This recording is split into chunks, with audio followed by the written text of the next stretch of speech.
Bribery? Precious metals? Just your average Tuesday in Ammonihah.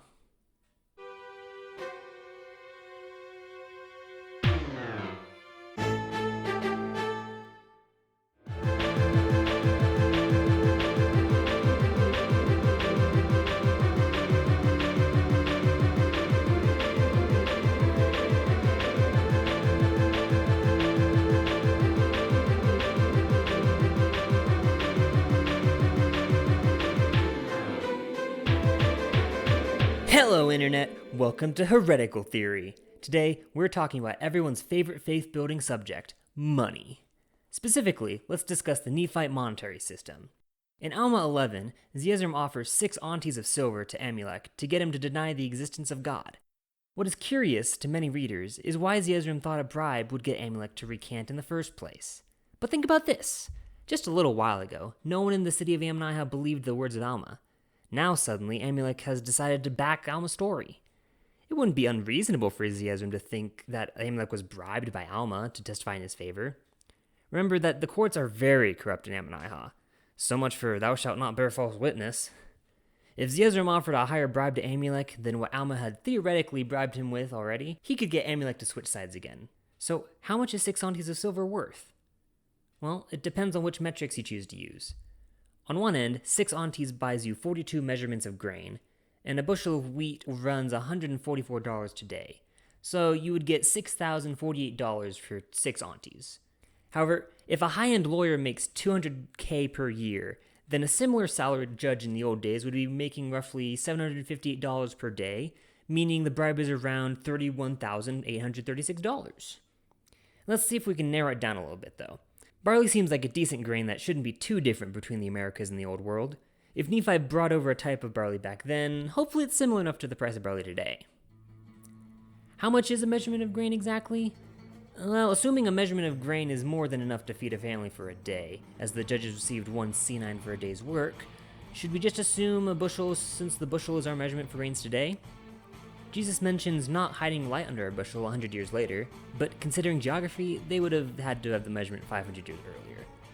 It's not entirely out of the question to assume the measurement system carried over from Jerusalem, since Nephi likely had to do precise measurements for creating his ship and the metallurgy involved therein.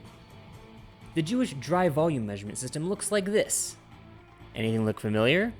That seah looks awfully close to a seon, which just so happens to be 2 measures of grain in gold. A single seah is 144 eggs in volume, whatever that means, meaning we can take half of the 144 eggs to get 72 eggs for a single measure of grain. What is 72 eggs in modern volume? Well, people estimate a single seah is around 7 quarts. Thus, a measure of grain in this monetary system is around 3.5 quarts. 42 measurements of grain times 3.5 quarts gets us 147 quarts. That's roughly 37 gallons or about 4.5 bushels of modern grain. The bushel, now being measured in weight, is 48 pounds for a non-malted barley. Amazon says I can get 12 pounds of non-malted barley for $36.99.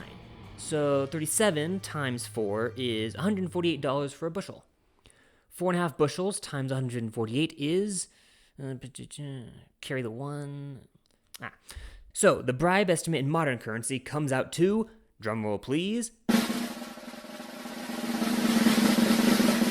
$666? Wow, Zeezrom truly is a child of hell. This is probably wrong though, since the price of grains should have fallen dramatically since farming technology has gotten better in the past 2100 years.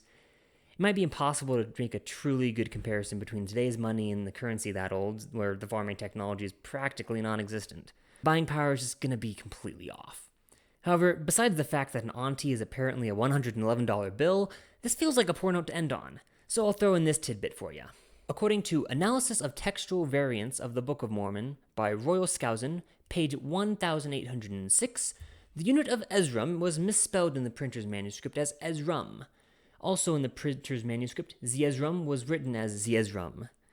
This implies that the monetary unit is influencing the spelling of his name, i.e., Oliver Cowdery's handwriting made the 2 words look similar. As further evidence, in that manuscript, Alma 1031 had Zeezrom because it was the only instance of the name to precede the monetary unit. Whatever the actual letters were, it is likely that the suffix Ezrom in Zeezrom's name has the same spelling as the monetary unit. That's right, ladies and gentlemen, Zezra means Z-Money.